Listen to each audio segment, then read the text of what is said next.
Buenas noches, damas y caballeros. Bienvenidos a otro encuentro especial. Soy Nero. Antes de comenzar, quiero saber quiénes me acompañan hoy. Comenten desde dónde están viendo y qué hora es por allá. Bueno, vayamos con el primer relato.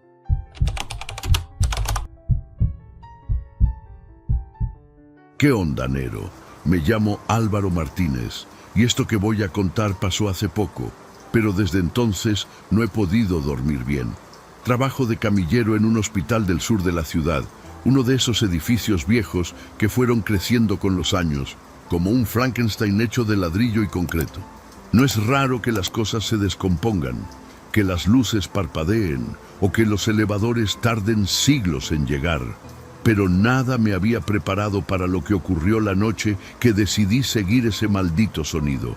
Todo empezó con un pitido débil, casi imperceptible, en uno de los pasillos del tercer piso. Ese quirófano, el número 4, se clausuró desde que murió mi hermana, Mariana, durante una cirugía menor. Se suponía que era algo sencillo, le iban a quitar una vesícula inflamada. Yo mismo la llevé en camilla hasta la sala, platicando con ella para que no se pusiera nerviosa. Nunca salió. Dijeron que fue un paro súbito, que hicieron todo lo posible, pero algo no cuadraba. Vi las notas del anestesista. Tiempos confusos, dosis dudosas. Desde entonces, ese quirófano quedó con un sello rojo en la puerta. Y aunque nadie lo dice en voz alta, todos los que trabajamos ahí lo evitamos como si fuera un cuarto maldito. Han pasado 6 meses desde aquello. Por las noches, cuando me toca el turno de madrugada, me ha tocado escuchar ruidos desde adentro. Algo metálico cayendo, pasos muy suaves, o el característico pitido del monitor cardíaco. Nunca lo suficiente como para justificar abrir la puerta, pero anoche fue diferente. Estaba solo en el piso 3, cerca de las 2:20 de la madrugada, cuando escuché el monitor marcando con claridad un pulso débil. Pip, pip, pip. Era lento, casi apagado, pero constante. Me congelé por unos segundos. No debía sonar nada ahí adentro. No había nadie asignado, ni cirugías, ni mantenimiento. Me acerqué poco a poco. El sello de la puerta seguía intacto, pero el pitido venía desde dentro. Me costó un huevo decidirme a romperlo, pero lo hice. La cinta se desgarró en silencio, y al empujar la puerta, me envolvió un olor a desinfectante viejo y metal oxidado. Todo estaba apagado, salvo la pantalla verde del monitor cardíaco que parpadeaba débilmente al fondo. Avancé despacio. Cada paso retumbaba sobre el piso de losetas grises. El aire estaba frío, más de lo normal, como si el clima hubiera bajado solo en esa sala. Sentí un escalofrío recorrerme la espalda. Ahí estaba la camilla. Vacía, sí, pero con las correas manchadas de algo oscuro y seco, como sangre vieja. Junto a ella, sobre una bandeja metálica, había un bisturí, y aún soltaba vapor, como si acabara de usarse. Me acerqué al monitor y entonces lo vi. En la pantalla, donde debería aparecer el nombre del paciente, decía Mariana M., y debajo, con letras verdes pulsando al ritmo de los pitidos, mi propia frecuencia cardíaca. No sé cómo supe que era la mía, pero lo sentí en el pecho. Cada pip coincidía con mi corazón. Me puse pálido. Algo no estaba bien. Algo me estaba viendo. Me quedé inmóvil varios segundos frente al monitor, sin atreverme a tocar nada. El aire olía cada vez más fuerte a desinfectante, pero también a algo dulce, como a sangre reciente. Intenté convencerme de que era un error del sistema, que tal vez alguien encendió el equipo sin querer, pero no había nadie más en ese piso. El reloj de pared marcaba, con sus manecillas lentas, las 2:25 de la madrugada. El silencio era tan espeso que podía escuchar mi propia respiración acelerada. Sentía el sudor frío bajándome por la nuca y la piel erizada en los brazos. Me acerqué a la camilla, temblando. Las correas manchadas parecían haber sido usadas hace unos instantes, porque todavía estaban húmedas. Toqué una con la punta de los dedos y me quedó una mancha rojiza, fresca. La retiré de inmediato y la limpié en mi pantalón. En la bandeja junto al bisturí había gasas arrugadas y un tubo de anestesia medio vacío. Todo parecía recién usado, pero yo sabía que ese quirófano llevaba meses clausurado. La pregunta me perforaba la cabeza. ¿Quién había estado ahí dentro? ¿Por qué estaba mi nombre en esa pantalla? Quise salir, pero la puerta se había cerrado sola. Empujé con fuerza, pero no se movía. No había seguro visible, pero sentí que algo del otro lado la mantenía cerrada. Comencé a golpearla, cada vez más fuerte, pero el sonido no salía del cuarto. Era como si las paredes absorbieran mis golpes y mi voz. Regresé la vista al monitor y mi frecuencia cardíaca estaba subiendo, marcando pitidos cada vez más rápidos. «Cálmate», me dije en silencio, pero no funcionaba. El cuarto parecía más pequeño, el aire más pesado, el frío más profundo. De pronto, escuché un ruido suave a mi espalda. Era como un suspiro, muy cerca de mi oído. Me giré de golpe, pero no había nadie. Sin embargo, la camilla ya no estaba vacía. Algo bajo la sábana se movía, muy leve, como el pecho de alguien respirando. Me quedé paralizado. La sábana era blanca, pero en la parte donde debería estar la cabeza había una mancha oscura que se extendía poco a poco. No pude pronunciar palabra. El monitor cardíaco cambió su tono y empezó a sonar con más fuerza, marcando un ritmo irregular, descompuesto. Di un paso atrás y el bisturí cayó al suelo con un tintineo metálico. Me agaché por reflejo para recogerlo y en ese momento sentí una mano fría rozar mi muñeca. Era una mano delgada, helada, con uñas frágiles. La retiré de golpe y miré hacia la camilla. La sábana ahora estaba completamente levantada y debajo se adivinaba un cuerpo encogido, como en posición fetal. No pude ver la cara. Mis piernas temblaban tanto que apenas podía mantenerme de pie. Todo mi cuerpo gritaba que corriera, pero no podía moverme. Me obligué a retroceder lentamente, arrastrando los pies sin darles la espalda a la camilla. El monitor seguía pitando con un ritmo torpe, como si el corazón que marcaba estuviera al borde de rendirse. A cada paso que daba, el sonido se hacía más agudo, más molesto. Sentía que me taladraba los oídos. Cuando llegué a la puerta, volví a empujar con todas mis fuerzas, pero seguía cerrada, completamente inmóvil. El sudor ya me empapaba la espalda. Empecé a gritar, aunque sabía que nadie me oiría.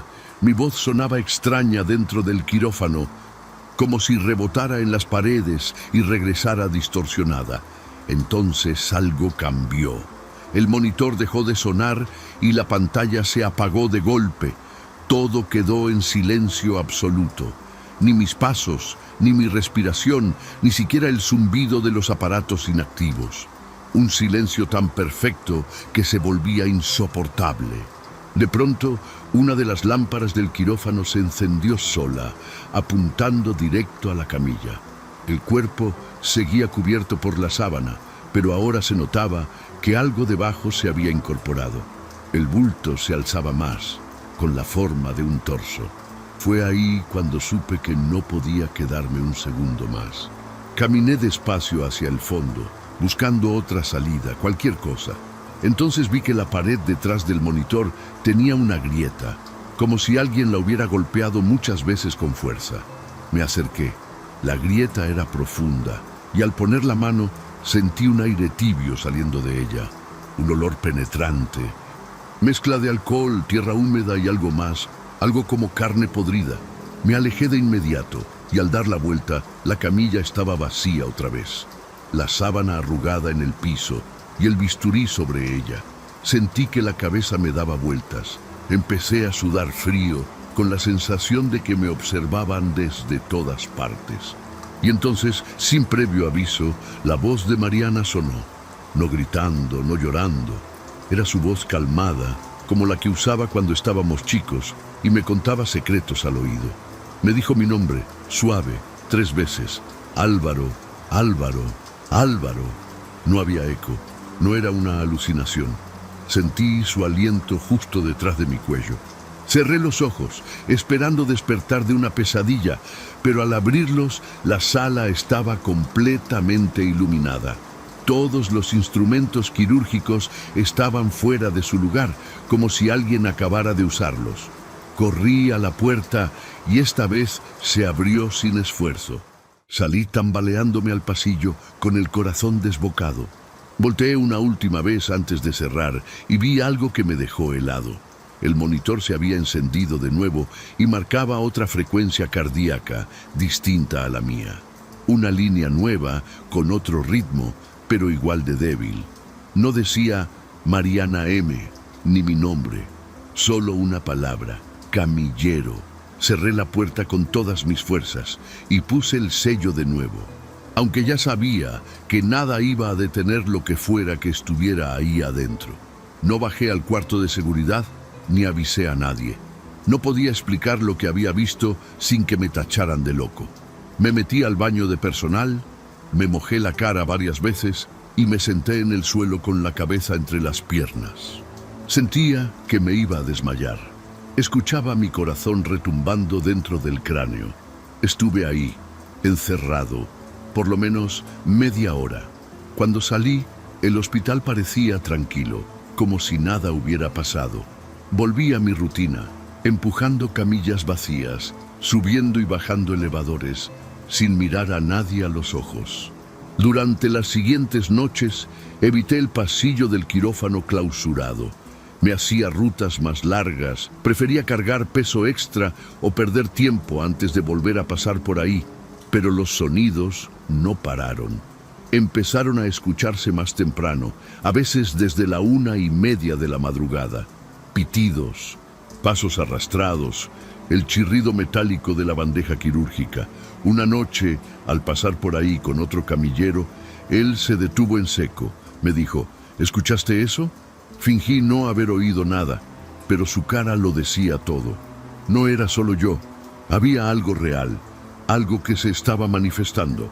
Empecé a soñar con Mariana, no como la recordaba, sino como la vi bajo la sábana, sin moverse, con la piel fría, los labios grises. En los sueños me hablaba, pero no podía entender lo que decía. Solo movía los labios. A veces despertaba sudando, con el pitido del monitor aún en mis oídos. Una noche, el sueño fue distinto. Mariana me veía directo a los ojos y me decía, no fue un accidente. Me desperté jadeando y supe que tenía que saber la verdad. Revisé el expediente de la cirugía. Faltaban hojas. Las cámaras del quirófano casualmente no grabaron nada ese día. Hablé con una enfermera que estuvo de turno esa noche. Le pedí que me dijera la verdad. Se quedó en silencio largo rato, hasta que solo murmuró. La anestesia llegó sin etiqueta. Nadie preguntó de dónde venía. Todo fue muy raro. Me fui de ahí con un nudo en el estómago. Sentí que me empezaba a fallar el juicio. Todo apuntaba a un error médico, uno que alguien quiso enterrar. Pero si eso fuera todo, ¿por qué me buscaba ella a mí? ¿Por qué se manifestaba así? ¿Qué quería decirme? Y sobre todo, ¿por qué ese quirófano reaccionaba a mi presencia? 2 días después, encontré en el casillero de Mariana su bitácora personal. Era un cuaderno con letras pequeñas y apretadas. La última entrada estaba fechada 2 días antes de morir. Decía, Álvaro está raro. Dice que soñó conmigo muerta, que el quirófano 4 es peligroso, que tenga cuidado. Me asusta. No recordaba haberle dicho eso. No recordaba esa conversación. Me mareé al leerlo. Era como si todo ya hubiera pasado antes, como si yo lo estuviera repitiendo. Lo soñé, se lo advertí de verdad. El tiempo, los recuerdos, todo se empezó a descomponer adentro de mi cabeza. Esa noche decidí regresar al quirófano 4. No podía seguir huyendo. Si Mariana quería decirme algo, tenía que escucharlo. Eran las 2 en punto de la madrugada cuando llegué al pasillo. El sello en la puerta estaba intacto, como si nadie lo hubiera roto antes, aunque yo mismo lo había hecho. Me temblaban las manos. pero lo arranqué otra vez y empujé la puerta. Dentro estaba oscuro, silencioso. Avancé sin prender las luces. El aire estaba frío, pero ya no olía a desinfectante. Olía a tierra mojada, como a un sótano profundo. Mi respiración se escuchaba más fuerte que nunca. Encendí la lámpara de mi celular. La camilla estaba al centro, cubierta por la sábana, pero sin manchas. La bandeja quirúrgica estaba vacía, el monitor apagado. Era como si todo hubiera sido un mal sueño. Me acerqué, dudando. Extendí la mano para levantar la sábana, temblando cuando escuché mi nombre. No en mi cabeza, sino en un susurro, justo al lado. Álvaro. Me giré de golpe y no había nadie. Cuando volví la vista, la sábana estaba levantada sola, y debajo vi el cuerpo de Mariana, pálido, con los ojos abiertos. Me miraba fijo, sin parpadear, y con la boca apenas moviéndose. Sentí que me fallaban las piernas. Me acerqué un paso más y entonces pude entender lo que decía. Con una voz casi apagada repetía: no fue un accidente, ellos sabían. Una lágrima me corrió por la cara. No podía hablar. Extendí la mano queriendo tocarla, pero cuando mis dedos rozaron su piel fría, todo se apagó. La luz del celular se extinguió. El aire se volvió pesado y sentí un tirón en el pecho, como si algo me arrancara el corazón. Cerré los ojos por reflejo y cuando los abrí, estaba de pie fuera del quirófano, con la puerta cerrada tras de mí. El pasillo estaba vacío, el sello en la puerta otra vez intacto. Miré mis manos. Estaban manchadas de sangre. Sentí el corazón golpeando en mi pecho como loco. Corrí al baño y me lavé las manos una y otra vez, pero la mancha no se quitaba. Cuando regresé al pasillo, el monitor dentro del quirófano pitaba otra vez. Me acerqué, aterrado, pero no abrí la puerta. La pantalla, visible por el ventanuco, mostraba ahora dos líneas, la de Mariana y la mía, latiendo al mismo ritmo. Supe en ese momento que estábamos conectados de alguna forma y que esa sala era el vínculo. No volví a entrar. Pedí mi renuncia 2 días después. Desde entonces no he vuelto al hospital, pero en las noches, cuando todo está en silencio, escucho a lo lejos ese pitido débil, pip, pip, pip, como si me siguiera. Sé que no fue un accidente, que Mariana quiere justicia, pero también sé que algo se quedó conmigo esa noche. A veces despierto y siento que no estoy respirando solo, que mi corazón no late solo.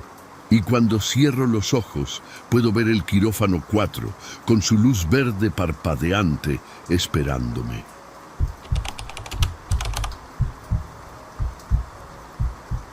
Me llamo Ernesto G. Y lo que te voy a contar no es una historia que me gustaría repetir mucho, pero siento que necesito sacarlo de mi cabeza. Trabajo en una planta empacadora al norte del estado, de esas que huelen a metal y humedad desde el primer paso que das en el turno. Siempre ha sido un trabajo duro, pero pagaba puntual y dejaban de molestar si cumplías. Desde hace meses solo quedábamos 2 en el turno de la madrugada, Rivas y yo. Él era de los que no hablaban mucho, pero le sabía bien al ritmo de la maquinaria. Todo empezó hace 3 noches, cuando simplemente no regresó de su descanso. Pensamos al principio que se había largado. No sería la primera vez que alguien se hartaba de ese lugar y dejaba el gafete en el casillero. Pero lo raro fue que su carro seguía afuera. Y lo más jodido, su lonche seguía ahí, envuelto en la servilleta, sobre la mesa metálica del comedor. Al principio no me alarmé.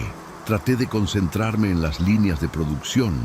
Pero desde esa misma noche noté que algo estaba mal. Las máquinas seguían funcionando solas, sin que nadie las hubiera encendido. Encendidas hasta tarde, sellando cajas como si alguien estuviera programándolas desde dentro. Intenté apagarlas, desconecté el panel principal de energía 2 veces, pero a los pocos minutos el sistema volvía a arrancar. Me pareció raro, pero lo atribuía a algún fallo automatizado. Errores de programación. Lo inquietante vino cuando vi las cajas. Cada una salía perfectamente sellada, como si realmente contuvieran producto, aunque no habíamos recibido materia prima en más de una semana. Me acerqué a una de las cajas con recelo, pensando que tal vez algún supervisor nocturno andaba jugando al eficiente, pero no había registro de entradas ni salidas en los monitores de vigilancia. Fue hasta hoy en la madrugada, alrededor de las 3:30, que no aguanté más. Corté el plástico de una de las cajas. Sentí un olor ácido como metal con algo podrido. Dentro no había carne empacada ni producto congelado. Solo trozos de tela azul con manchas oscuras, retazos de algo que parecía piel pegada a las paredes internas de la caja. Lo peor fue cuando vi el gafete. Ahí estaba, medio hundido en una masa gelatinosa que todavía tenía pelos. El nombre claro como el agua. Rivas. Sentí cómo se me bajaba la sangre del cuerpo. Me quedé ahí parado varios minutos, el cuchillo en la mano, temblando. Lo levanté y traté de empujar con la punta uno de los pedazos de carne para asegurarme de que no estaba alucinando. Pero no, era real y estaba fresco. Las cámaras del pasillo donde estaban esas cajas llevaban días sin funcionar. Revisé los registros más antiguos y la última grabación fue de hace 3 noches, justo a las 3:45. Después, todo quedó en negro.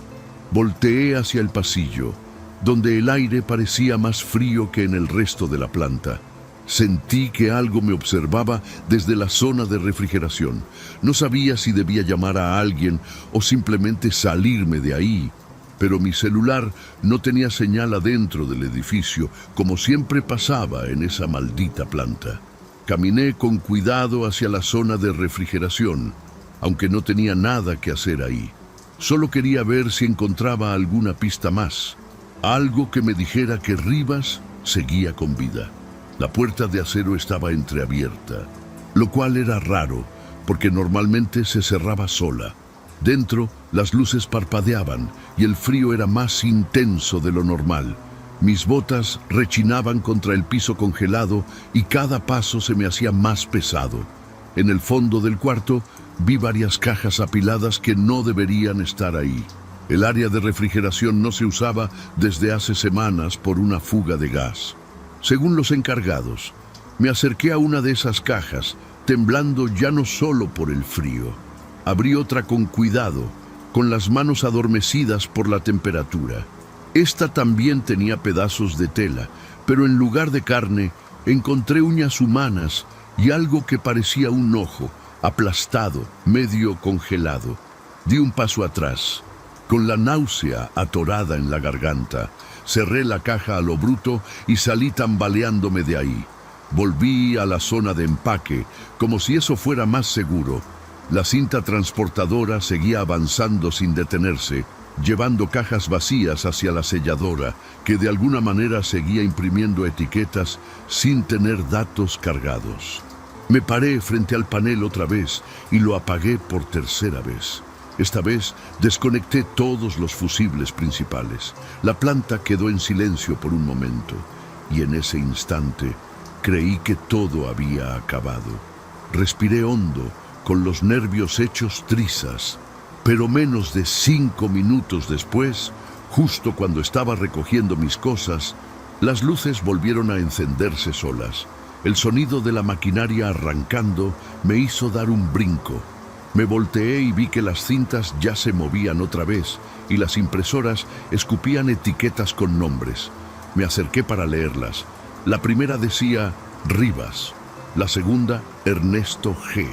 Las siguientes eran de empleados que ya no trabajaban ahí desde hace meses. Me entró un escalofrío tan fuerte que me dobló el cuerpo. Me alejé caminando de espaldas, sin quitarle la vista al panel. De pronto, se escuchó un golpe seco detrás de mí, como si algo hubiera caído desde muy alto. Me volví lentamente, con el estómago apretado. En el suelo, justo a mitad del pasillo, había otra caja. No la había visto ahí antes. No había forma de que hubiera caído sola. No había estantes ni montacargas cerca. Estaba perfectamente sellada, con una etiqueta recién impresa. Me acerqué con las piernas temblando y leí el nombre. Ernesto G. Era mi nombre, impreso igual que en mi gafete. No quise tocarla. Retrocedí despacio, pero la cinta transportadora se encendió sola y comenzó a avanzar hacia mí, arrastrando esa misma caja como si quisiera obligarme a abrirla. Sentí que el aire se volvió más denso. Me empezó a zumbar la cabeza. La caja avanzaba lento pero constante, chirriando sobre la cinta. Me quedé paralizado, viendo cómo se acercaba a mí como si respirara. No sabía si correr o quedarme ahí, como si enfrentarla fuera más seguro que darle la espalda. Al final di un paso atrás, luego otro, hasta que mi espalda chocó con la pared. El zumbido en mis oídos creció y por un momento creí que iba a desmayarme.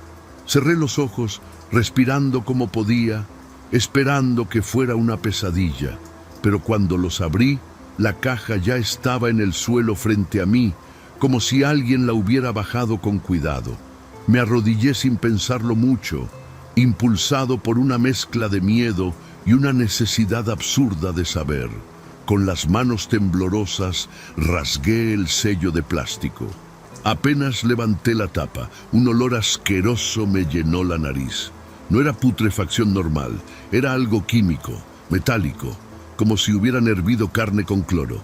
Adentro no había carne esta vez, ni tela ni gafetes.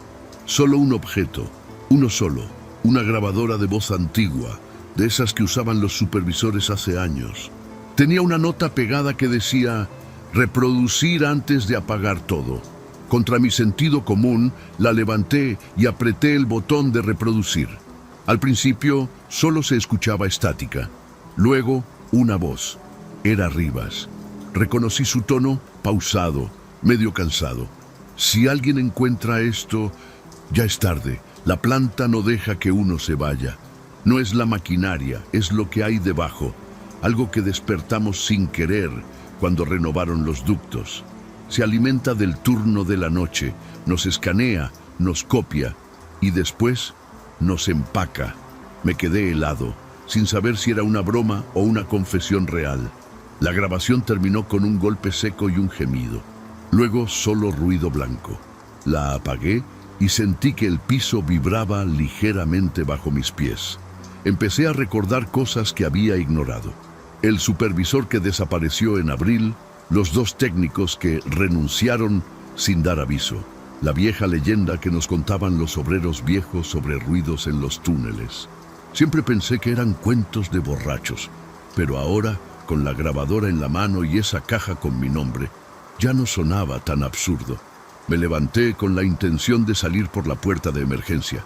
Crucé medio almacén corriendo, esquivando cajas que no recordaba haber visto antes. La planta parecía más grande, como si los pasillos se hubieran alargado. Y lo peor, ya no estaba solo. Escuché pasos, lentos, arrastrados. No venían de un solo lado, sino de varios puntos a la vez. Me escondí detrás de un contenedor grande, conteniendo la respiración. Desde ahí vi figuras. Eran sombras, delgadas, humanoides, pero con movimientos raros, como si estuvieran aprendiendo a caminar. Una de ellas se detuvo frente a la caja que decía Ernesto G. y la abrió con cuidado. No tenía cara, pero donde deberían estar los ojos, 2 puntos brillaban con un rojo apagado. Metió la mano en la caja y sacó mi gafete. Lo sostuvo frente a su rostro como si lo estuviera leyendo. Luego se lo guardó entre lo que parecía el pecho. El miedo me paralizó. Ver esa cosa guardar mi gafete como si fuera una pertenencia suya me dejó helado. Pensé que si me movía, me detectaría, pero no fue así. Siguió su camino, tambaleándose, hacia la línea de producción, donde otras figuras ya estaban operando las máquinas, aunque con movimientos torpes. No eran humanos, pero sabían perfectamente qué hacer. Entendí entonces lo que decía Rivas. Nos escanean, nos copian. Esas cosas estaban tomando el turno de la madrugada, imitando lo que hacíamos, pero con un propósito que no alcanzaba a comprender del todo. Me arrastré en silencio, buscando una salida alternativa. Me metí al ducto de mantenimiento, por una compuerta que había quedado abierta hace meses. Nunca lo usábamos, pero llevaba directo al área de calderas, cerca de una salida trasera. Dentro, el aire era espeso, olía a óxido y humedad vieja. Avancé en cuclillas, con la linterna del celular apenas alumbrando el camino. Cada paso resonaba como un eco que no moría nunca. Sentía que algo me seguía, pero no podía voltear. Sabía que si lo hacía y veía algo, perdería el control. Después de unos 10 minutos, llegué a una rejilla rota que daba al cuarto de calderas. Me tiré por ahí y caí mal, torciéndome el tobillo. El dolor me nubló por un momento, pero logré levantarme. Me apoyé en una de las viejas tuberías mientras cojeaba hacia la puerta metálica de salida. La empujé con fuerza, pero no se abrió. Estaba cerrada con una cadena gruesa y un candado. ¡Maldita sea! Busqué algo con que forzarla, pero solo encontré un tubo oxidado. Golpeé con rabia, sin conseguir nada. En eso escuché el mismo zumbido que en el área de empaque, solo que ahora venía desde los ductos. Se aproximaba, rápido. Me agaché tras una caldera apagada, conteniendo el aliento. El sonido cesó justo antes de llegar. Luego, pasos. Más de uno. Pasaron frente a mí. No corrían. Caminaban despacio, como si tuvieran todo el tiempo del mundo. No hablaban, pero entre ellos parecía haber una especie de coordinación. Uno de ellos sostenía algo que parecía una grabadora igual a la que yo había encontrado. La prendió y se escuchó otra voz, una que no reconocí, pero que decía mi nombre completo. Ernesto G., turno de la madrugada, proceso completado. Me costaba mantener la cordura. Aquello ya no era solo una aparición o una falla de las máquinas. Era un proceso, un ciclo de reemplazo, y yo estaba en la lista. Vi cómo se dirigían a una pared del fondo y la atravesaban como si no existiera. Después de unos minutos, salí de mi escondite cojeando, casi sin fuerza. Me acerqué a esa misma pared. Era sólida, concreta, pero tenía una línea vertical apenas visible, como una puerta sellada. No había forma de abrirla. En ese momento, entendí que no había salida por ahí. Regresé al ducto con el tobillo ardiendo y avancé hacia el único lugar que me quedaba, la oficina del jefe de turno. Tal vez desde ahí podría cortar el suministro completo de energía o activar alguna alarma. Llegué después de arrastrarme durante un buen rato. Adentro, el escritorio estaba cubierto de polvo, pero la computadora aún funcionaba. Encendí la computadora y me costó un mundo recordar la contraseña que me había dado el jefe meses atrás, cuando me pidió que lo cubriera. Finalmente logré entrar. Revisé el sistema y noté que todo seguía activo, incluso las áreas que supuestamente estaban clausuradas.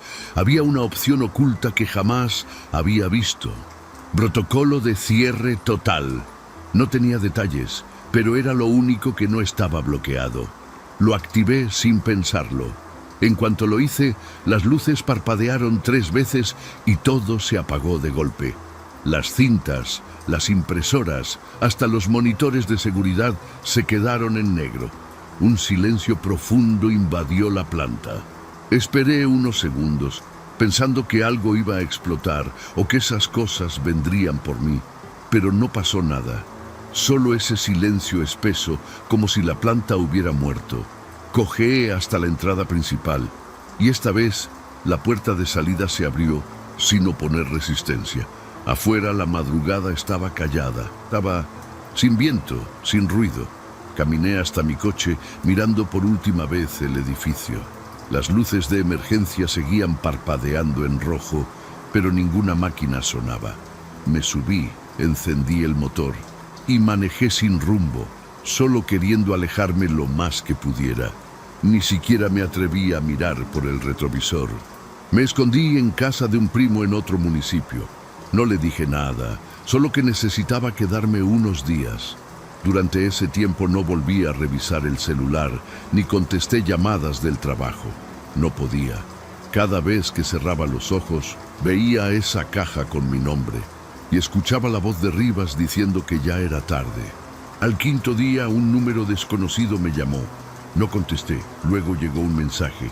Ernesto G. Turno noche reactivado. Me temblaron las manos. Salí de la casa sin decir palabra y fui directo a la estación de policía. Les conté todo, o casi todo. Me miraron como a un loco, pero uno de los agentes aceptó ir conmigo a la planta. Cuando llegamos, todo parecía normal. Las luces apagadas, el portón cerrado, ni rastro de actividad. Lograron entrar con una orden y revisaron cada rincón. No había cajas extrañas, ni cintas funcionando, ni rastros de Rivas. La computadora del jefe estaba formateada. Las cámaras, borradas, solo encontraron una caja tirada en el área de refrigeración, vacía, salvo por una etiqueta, turno disponible. Esa noche, el agente que me acompañó desapareció. Nadie volvió a hablar de eso. Yo tampoco volví a trabajar, pero a veces, cuando me despierto a las 3:45 de la madrugada, juro que escucho mi nombre saliendo de una máquina invisible. Si te está gustando el video, échame la mano con un gracias o hazte miembro del canal. Así me apoyas para seguir subiendo relatos de terror todos los días. Y como miembro, también recibes beneficios exclusivos. Ahora sí, vamos con el último relato.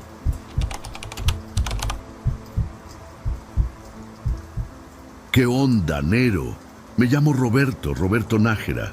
No soy muy bueno contando cosas, pero lo que pasó en el pueblo esta semana todavía me trae temblando las manos. Trabajo en obras municipales desde hace años y nunca me había tocado algo tan cabrón. Todo empezó hace como 5 días, cuando nos mandaron a abrir una nueva zanja para meter el drenaje. Era una zona medio abandonada, donde antes había una fábrica que cerró en los 90.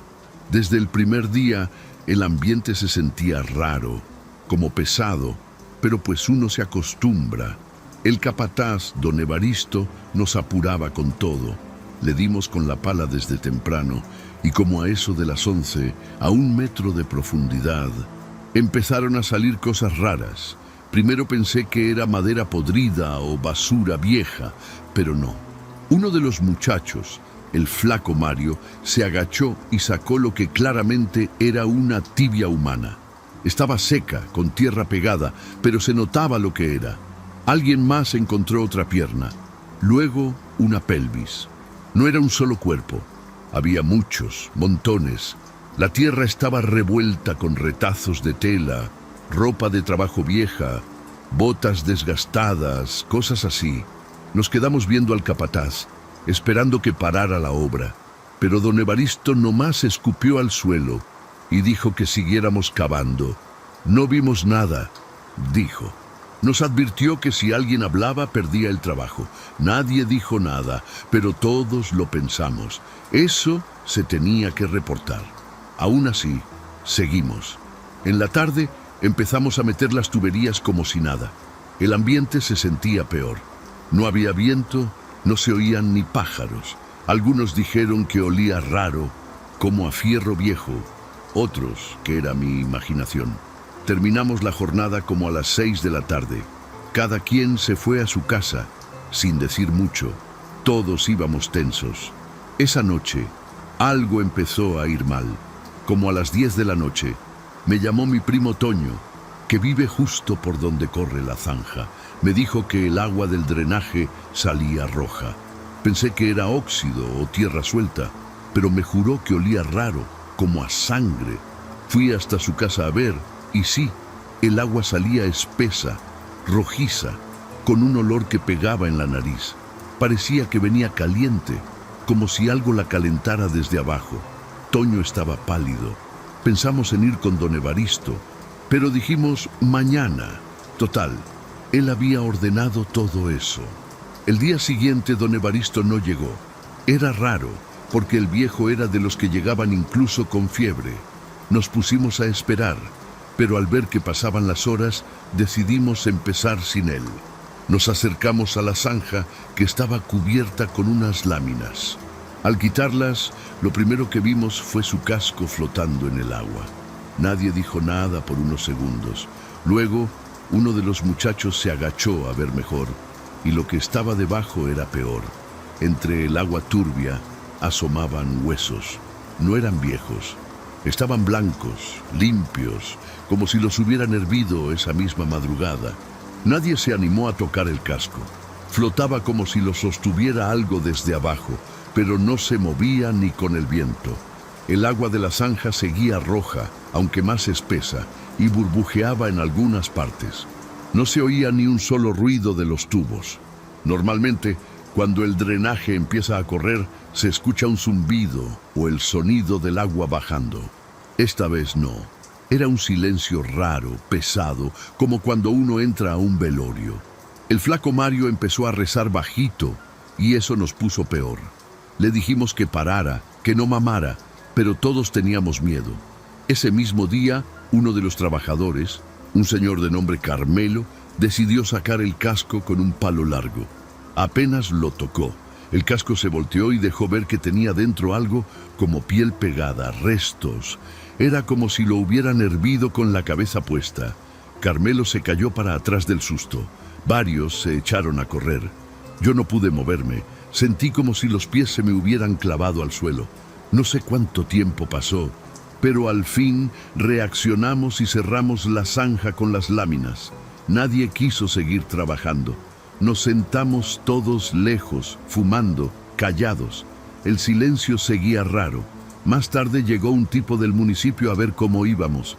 Le contamos todo. El tipo se burló. Dijo que seguramente era algún perro muerto o huesos viejos y que estábamos inventando para no trabajar. Le mostramos la zanja, pero al abrirla ya no había nada. El casco tampoco. El agua estaba clara, ni un solo hueso. Solo tierra mojada. Nos quedamos todos en shock. No sabíamos si alguien lo había limpiado o si de verdad estábamos perdiendo la cabeza. El del municipio nos dio una advertencia por alterar el ritmo de la obra. Nos amenazó con descuentos en la paga si seguíamos haciendo relajo. Esa noche dormí mal, soñé con la zanja. En el sueño estaba yo solo, de noche, parado en la orilla. Se oía una voz desde dentro, como si alguien pidiera ayuda, pero no hablaba claro. Era más bien un murmullo. Cuando me acercaba, veía muchas manos saliendo de la tierra, todas huesudas, pero cubiertas con ropa de trabajo vieja, igualita a la que usamos nosotros. Me desperté empapado en sudor. Eran como las 3:45 de la mañana. No quise volver a dormir. Me quedé sentado en la cocina con todas las luces prendidas, escuchando si algo se movía. Lo más raro pasó al día siguiente. Cuando llegamos al sitio, ya no había maquinaria. Las excavadoras y el generador portátil que usamos estaban apagados, cubiertos de tierra mojada. Las llantas parecían enterradas a propósito. El nivel de la zanja era más profundo, como si alguien hubiera seguido cavando en la noche. Pero no había huellas, ni rastros, ni marcas de herramienta, solo la tierra removida y un montón de cuervos rondando. Uno de ellos, grandote, se paró en el borde de la zanja y nos miró fijo. No graznó, solo nos observó. Ahí fue cuando varios dijeron que se iban, que no pensaban seguir ni un día más. Yo me quedé, no sé si por terco o por miedo a quedarme sin trabajo. De los 12 que empezamos la obra, ese día solo fuimos 5. El ambiente ya no se sentía raro, se sentía francamente hostil, como si la tierra misma nos rechazara. El suelo estaba blando, más de lo normal, como si no hubiera compactado bien. Cada paso hacía un sonido chupante, como si pisaras carne mojada. No sé cómo explicarlo. Uno de los que quedaron, el Chucho, trató de prender la retroexcavadora, pero el motor no arrancaba. Se oía un ruido metálico adentro, como si algo raspara desde dentro del motor. A eso de las 10:30 de la mañana, entonces nos reunimos para decidir si le seguíamos o no. Antes de que habláramos mucho, escuchamos un ruido fuerte, como un crujido. Corrimos a la zanja y lo que vimos nos dejó helados. En la pared lateral de tierra había una grieta nueva, y de esa grieta salía algo, como un brazo, pero no completo. Era solo hueso, cubierto con una tela podrida que parecía un uniforme de fábrica. El brazo se movía lentamente, como si intentara salir. Chucho vomitó en el acto. Yo no pude hablar, nadie podía. Solo lo vimos moverse y luego se quedó quieto. No sé cuánto tiempo estuvimos ahí parados, pero cuando reaccionamos ya nadie quería ni acercarse. Le echamos tierra encima con miedo, pero rápido. Nos largamos sin decir nada. Esa misma tarde, el flaco Mario me habló por teléfono. Estaba llorando. Decía que alguien había estado parado afuera de su casa desde que llegó del trabajo, que no se movía, que solo lo miraba. Me pidió que fuera. Fui hasta su colonia. Y sí, frente a su casa había una figura parada. Era un hombre alto, con overol sucio. Tenía el rostro tapado con una tela como las que usamos para protegernos del polvo. No hablaba, no se movía. Le gritamos, le aventamos piedras. No reaccionó. De pronto, sin aviso, se dio media vuelta y se fue caminando hacia la parte del terreno donde habíamos cavado. No corría, no tenía prisa, solo se alejaba lento. Lo seguimos con la mirada hasta que se perdió entre los árboles. Esa noche, Mario se quedó en mi casa. Temblaba, no quería ni ir al baño solo. Me dijo que había soñado lo mismo que yo. Manos saliendo de la tierra, voces que no se entendían y un dolor muy fuerte en el pecho, como si algo le apretara desde adentro. Dormimos mal, o bueno, intentamos. Al día siguiente, ninguno fue a trabajar y no hizo falta. Al llegar la mañana, todos los que quedábamos recibimos una llamada del ayuntamiento. El proyecto se había suspendido indefinidamente por cuestiones técnicas. No dijeron nada más. Pero un vecino nos avisó que esa madrugada se había escuchado movimiento en el sitio. Camiones, grúas, mucha gente. Cuando fuimos a ver, ya no había nada. Todo había sido cubierto con tierra fresca, como si nunca hubiéramos trabajado ahí. No había maquinaria, ni señales de obra, ni las marcas de los tubos que alcanzamos a meter. El terreno lucía plano, silencioso, pero seguía oliendo a fierro y a algo más. Después de eso, todo se sintió raro en el pueblo. Gente que nunca hablaba empezó a tener pesadillas parecidas a las nuestras. Una señora del mercado juraba que su hijo pequeño se había levantado diciendo que los hombres de abajo lo llamaban por su nombre. Otro chavo que vivía cerca del terreno empezó a dormir en el techo de su casa porque decía que no quería que lo agarraran por los pies. Las noticias no hablaban de nada. Era como si el gobierno hubiera tapado todo, pero los que estuvimos ahí sabíamos que algo se había despertado, algo que no quería ser encontrado. Una semana después, me animé a ir otra vez. Quería asegurarme de que todo estaba como lo recordaba. Llegué como a las 7:30 de la tarde, justo cuando el sol se estaba metiendo. Llevaba una linterna y un cuchillo, no sé por qué, tal vez por miedo. El terreno seguía limpio, pero se notaba que la tierra había sido removida a la carrera. Estaba blanda, desigual, como si la hubieran echado encima sin cuidado. Me acerqué a donde recordaba que estaba la zanja. No había rastro, pero al caminar, una parte del suelo se hundió un poco bajo mi pie. Sentí que algo me jalaba leve. Salté para atrás, me quedé mirando ese punto y vi que la tierra empezaba a abrirse, muy despacito, como si algo respirara por debajo. Me fui para atrás, con el corazón a 1000, y entonces escuché otra vez ese murmullo. No era viento, era como si muchas voces hablaran al mismo tiempo desde adentro. No entendí lo que decían, pero me quedó claro que no querían que estuviera ahí. En ese momento, sentí un dolor agudo en la pierna, como si algo me hubiera mordido. Al revisar, tenía una herida fina, como un corte de navaja, sangrando. No había nada ni nadie cerca. Me fui corriendo, sin voltear atrás. Al llegar a mi casa, la herida ya no sangraba, pero la piel alrededor estaba más pálida, como si se estuviera pudriendo. Fui con un doctor del pueblo que me dijo que era una infección rara. Me recetó antibióticos, pero no sirvieron de nada. Me empezó a doler la pierna de una forma que no puedo describir. Al final, fui con un brujo que vive por el cerro. El viejo me revisó sin tocarme, solo viendo. Luego me dijo que había pisado tierra de muertos sin permiso, que los huesos de la zanja no eran normales, que eran enterrados para no volver. El brujo me dio una limpia con huevo, ruda y aguardiente. Dijo que me cuidara en sueños, que ahí es donde más fácil me podían alcanzar. Desde entonces, duermo con veladoras prendidas. No he vuelto al terreno, nadie lo ha hecho. El municipio cercó la zona con malla y puso un letrero que dice Propiedad Federal. Pero todos sabemos que eso es puro cuento. No hay cámaras, ni guardias, ni nada. Solo tierra suelta y un silencio que pesa cuando uno pasa cerca. A veces, en las madrugadas, se ve un hilito de vapor saliendo del suelo, como si la tierra todavía respirara o cocinara algo.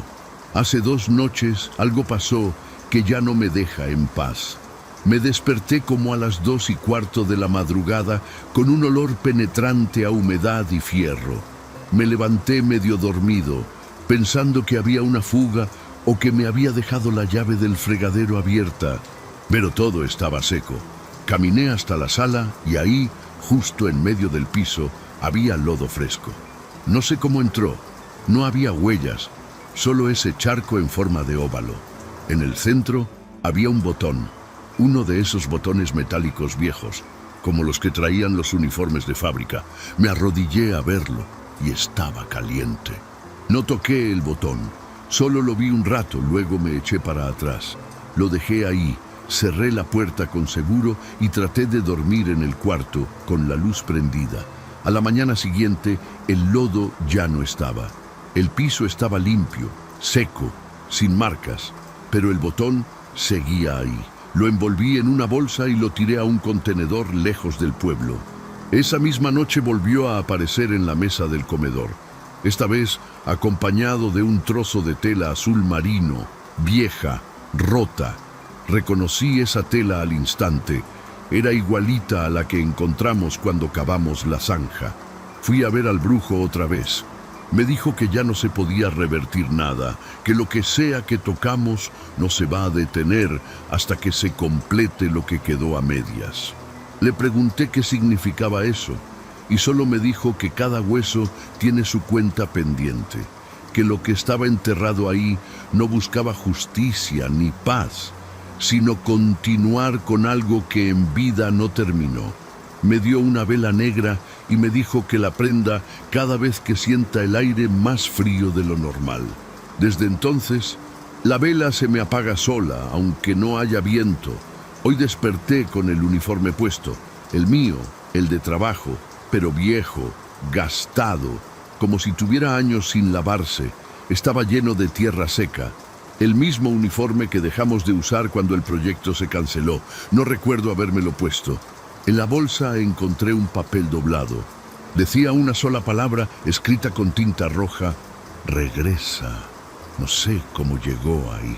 Cerré la puerta de mi cuarto con seguro y me senté a pensar, pero el olor volvió, más fuerte, más profundo, como una mezcla de sangre seca y sudor viejo.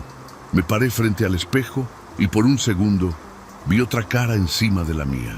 No pienso volver al terreno. No quiero saber qué hay debajo, pero algo me dice que no importa. Lo que abrimos allá abajo ya no está atado a la tierra. Está aquí, en mí, en los que tocamos esa zanja, en los que vimos los huesos, en los que escuchamos los murmullos. El capataz desapareció. El flaco Mario ya no habla.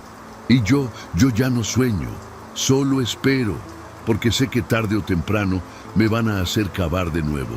No con palas, no con máquinas, con las manos, hasta que encuentre lo que ellos dejaron pendiente, hasta que me vuelva parte de lo mismo. Gracias por llegar hasta aquí. En la pantalla tienes 2 videos más que seguro te van a encantar para seguir con el terror. Nos vemos en la próxima historia.